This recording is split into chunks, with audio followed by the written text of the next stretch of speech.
Hello everyone. So let us start with alpha haloketones as Ampoulang reagent. We have already seen various types of Ampoulang reagent, but we will be doing alpha haloketones.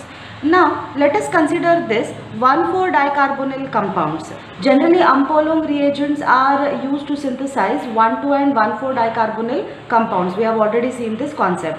But once we consider this 1,4-dicarbonyl compound, now if I want to cleave, that is I want to do a retrosynthetic analysis between carbon number 1 and carbon number 2, I will be getting a one natural synthon, that is carbonyl carbon associated carbon is positively charged and it is called to be a natural synthon, whereas the other synthon will be Ampoulang. Now this is oxygen. With respect to this carbon should be positively charged and then it should be negatively charged and then this should be positively charged. But when I observe that my final cleavage system is negatively charged, leading to an Ampoulang synthon. So by this we can convert these natural synthons into its synthetic equivalent and Ampoulang synthon to its Ampoulang reagent. Now just by adding a Cl, I can convert this natural synthon into a natural synthetic equivalent, and adding a hydrogen, I can convert this into an Ampoulang reagent. This is one of the approach. The second approach would be cleaving between position number 3 and 4. Now we can see that if I take the same starting material, I will be cleaving between 3 and 4. One system will be a natural synthon. Now observe this. After an oxygen, this is positively charged, this should be negatively charged and this should be positively charged. And hence this is said to be a natural synthon. Now with respect to this carbonyl carbon system is negatively charged. With respect to this oxygen, this carbonyl carbon system is negatively charged. So obviously this is called as a Ampoulang synthon.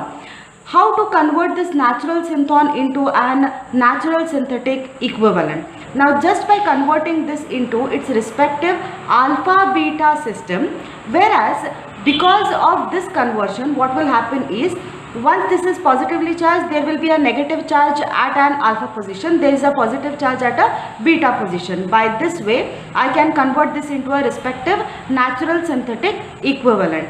Now this carbonyl carbon can be converted to its Ampoulang synthon by adding a proton to this. By using these two approaches, can we synthesize our target molecule? We have to see that I have used this approach number 1 and there is an approach number 2. By this, whether I can synthesize my target molecule. Let us say the approach number 1. In this approach number 1, what we have done is we have took a natural synthon which is an acyl chloride, in which I will be trying to add a hydrogen into its Ampoulang synthon. Once we try to do this, this is positively charged and this is negatively charged. Once this leaves the system, chlorine leaves the system would be now anything should attack on this electrophilic carbon. But with respect to this carbonyl carbon, these two protons will be acidic protons. When I add a base to this, there will be a negative charge generated on this base and not on this third position. So obviously the attack will be with respect to this carbanion system onto an electrophilic carbon, which will not generate me a target molecule. Now this happens because this is very difficult to generate a negative charge on position number 3. Now that is one approach. So the first approach has failed. Now coming to a second approach, we can see that obviously when there is a carbonyl carbon, this carbon is positively charged. At an alpha position we get a negative charge and there is a positive charge. Okay, this is fine with respect to whatever natural synthon we wanted to see. But this positively charged system will not be able to attack onto the carbonyl carbon. So that is not a chance. So what should attack is the alpha position. Once the alpha position attacks onto the carbonyl carbon, then definitely we will be not getting our target molecule. So both of these approaches were not correct. So what should be the right approach for this particular system to be synthesized? So this approach for the disconnection would be between 1, 2, 3, between 2, 3 carbon we will be getting one natural synthon, that is there is a carbonyl carbon which is a positively charged carbon and a carbon which will be negatively charged. The other system is with respect to this oxygen, this should be positively charged and this should be negatively charged, but I am getting an Coulomb synthon over here. So I will be converting this natural synthetic equivalent by adding a proton here, and this Coulomb by adding a bromine system. By this I can now have a natural synthetic equivalent and an Coulomb reagent. But this natural synthetic equivalent will not help me in the synthesis of a target molecule. So what we will be doing is we will be converting this into its enamine system by doing a functional group interconversion. So this is a synthesis of enamine by doing a FGI, that is a functional group interconversion. Just by diverting our topic by how to do a natural synthetic equivalent to its functional group interconversion, first we will observe how to synthesize an enamine. So the enamine formation goes like this. Our aldehydic system will react a primary or a secondary amine. Lone pair of electrons will attack onto the carbonyl carbon so that we get this intermediate. This proton on the enamine system, that is the nitrogen system, will now be given as a counter ion to the oxygen, where I will get a hydroxy system as an intermediate. From this hydroxy system, either from this carbon or from this carbon, if I remove a proton and remove a molecule of water, we can synthesize an enamine system. Now this enamine system is synthesized to facilitate the alpha haloketone to help the further synthesis. So instead of taking as a natural synthetic equivalent itself, we will be converting this natural synthetic equivalents by their functional group interconversion to convert to their respective enamine system. Now let us see how can I synthesize my final target molecule. The final target molecule can be synthesized by taking the system which is an enamine system with an alpha haloketone. This is a natural synthetic equivalent we have got, and this system we got from its functional group interconversion. Now we can see that there is a lone pair of electrons on nitrogen. This will travel to the bond, and then there will be a isolation of these two bonds. There is a negative charge and there is a positive charge associated with an beta position. Now when this lone pair of electrons travel, that is they just delocalize themselves, there is a negative charge here and there is a positive charge here. This positive charge system can now attack onto the system, converting that bromine can act as a leaving group. Now here we can say that either here it should be a positively charged system or a negatively charged system. So let us say that because there is a lone pair of electron which is delocalized, a proper approach would be this delocalization will send a negative charge here, will send a positive charge here, and a negative charge is shifted here. So we have to observe that in an enamine system, always we need to see what is happening with the delocalization. Once the lone pair of electrons delocalize, what happens is there is a negative charge over here and there is a positive charge over here. Now this positive charge can be actually completely neutralized by the presence of this nitrogen. Because there is a presence of a negative charge on a beta position, this beta position will attack on to an alpha position with respect to bromine. Bromine will take its lone pair of electrons and will act as a good leaving group, and then there is an attack. Once this attack takes place, this is the intermediate that I am going to get. Once there will be a hydrolysis, once this is hydrolysis, delocalization of the electron takes place and there is a neutralization of this nitrogen. Once this nitrogen gets neutralized, there is a byproduct which is already formed, which is from the HBr system. Now once the proton electron move towards oxygen, nitrogen gets released by its primary or secondary amine, and then when this nitrogen gets released, we get our target molecule. So this is how we can synthesize this particular target molecule. Let us overview this synthesis once again.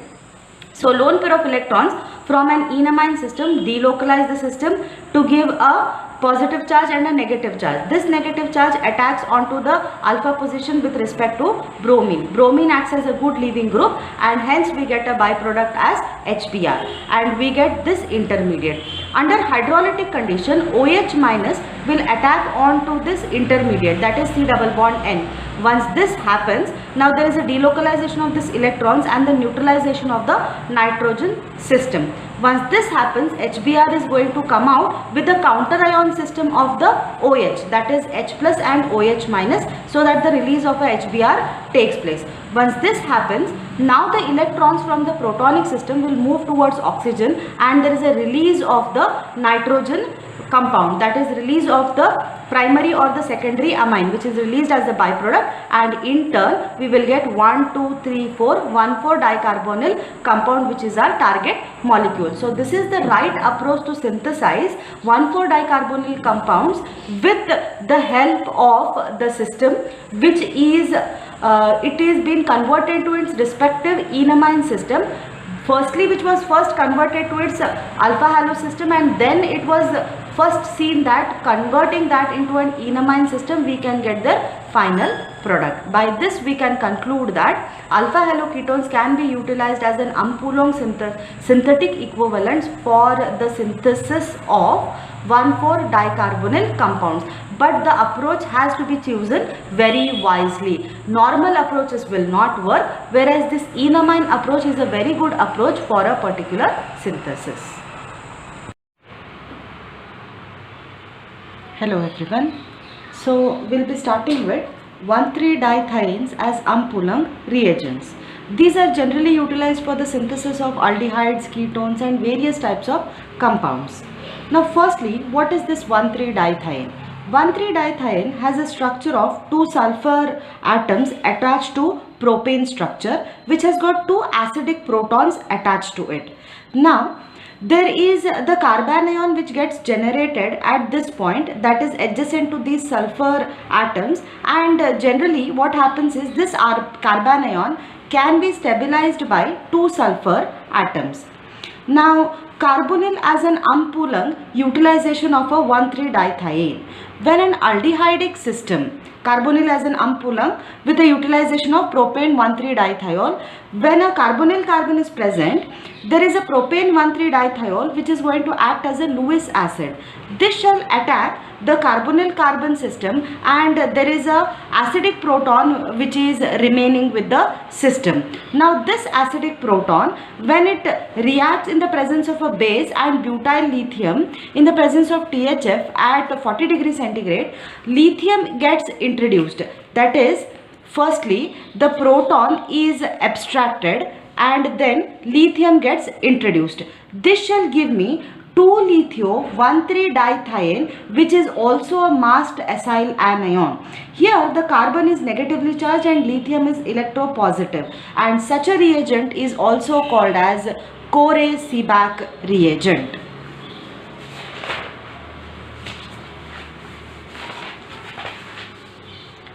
The next concept with regard to the Ampoulang synthesis would be reaction with halide system.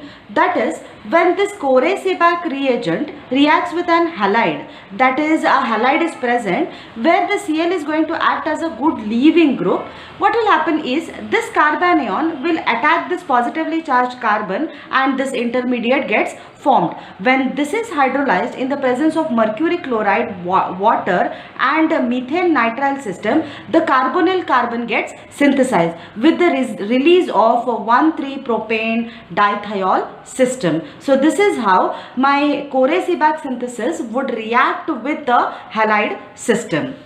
The other one is reaction with carbonyls. When this Corey-Seebach system reacts with the carbonyl carbon system, attack of the carbanion on the carbonyl carbon takes place and the intermediate is formed, which is further hydrolyzed with mercury chloride in the presence of water and methane nitrile to get alpha hydroxy carbonyl compound that can be treated as a target molecule, and the propane dithiol system is released.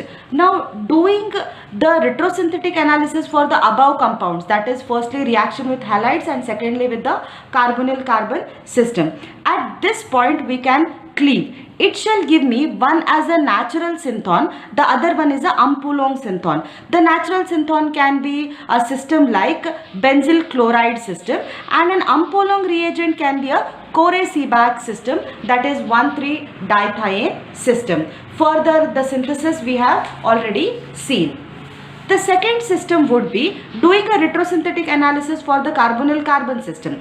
At this point, when we cleave alpha with respect to the carbonyl carbon, if we cleave, we will be getting one Ampoulang reagent, which is 1,3-dithiene system, and it is also a Corey-Seebach system. This shall give me an Ampoulang synthetic equivalent. Whereas the second one, there is a negatively charged species with respect to this hydroxy system. We cannot get such negatively charged species because oxygen is already carrying a negative charge. So what we will be doing is, with functional group interconversion, we will be getting a carbonyl carbon to give me a natural synthetic equivalent. So this is how we can do the retrosynthetic analysis of the previously synthesized compounds. The next type of reaction would be 1,3-dithiene reacting with epoxide systems. Now you can observe that there is a Corey-Seebach system, there is a epoxide system which is a masked epoxide system. Now there are two carbons available here. One is a free carbon, the other one is a substituted carbon. This carbon ion will always attack the unsubstituted carbon so that it can avoid the hindrance of this benzene ring. In turn, the intermediate is formed. Further, there is a hydrolysis making use of a mercury chloride and water and methane nitrile to give me beta hydroxy carbonyl compound, releasing 1,3-propane thiol system. The above compounds retrosynthetic analysis can be seen something like this. That is, when the target molecule is observed adjacent to the carbonyl carbon, 1,2 disconnection can be done. We will be getting an Ampoulang synthetic equivalent, which is my Corey-Seebach system, and there is a synthetic equivalent which is an epoxide system. Whereas when this epoxide system is utilized, there is a system which is added, like it will be cleavage of this epoxide system. Previously we have seen the Ampoulang system as an epoxide systems, and then further it can be utilized in the further synthesis or the previous type of synthesis.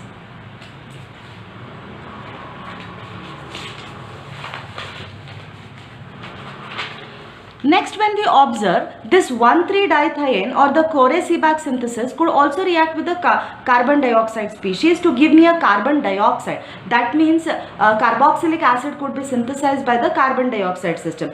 A carbon ion generated will attack the positively charged carbon which is present on the carbon dioxide system. When it attacks, the intermediate is formed. Oxygen, which is negatively charged now, will be neutralized with the lithium, which is electropositively charged, which is going to come from the 1,3-dithiene system. Further, upon hydrolysis with water and methane nitrile, we get an alpha keto acid. Now, considering this as the target molecule, we can do a retrosynthetic analysis. That is 1,2 disconnection of the carbonyl carbon system. I will be getting an Ampoulang reagent and a functional group interconversion done to get me a carbon dioxide system. This Ampoulang reagent and the carbon dioxide will allow me to synthesize my target molecule. Lastly, when this 1,3-dithiene system reacts with the nitrile system, attack of the carbon ion on the nitrile system to give me an intermediate like this, which is a nitrogen which is carrying a negative charge, further gets neutralized by the presence of a lithium which is positively charged, which I will be getting from my starting material, that is my Corey-Seebach reagent. This gets neutralized upon hydrolysis in the presence of the heat environment. The nitrogen acts as a leaving group, and then there is a carbonyl carbon. The nitrogen acts as a leaving group and the carbonyl carbon is generated, which upon further hydrolysis in the presence of mercury chloride, water and methane nitrile will be getting our dicarbonyl compound, which is our target molecule.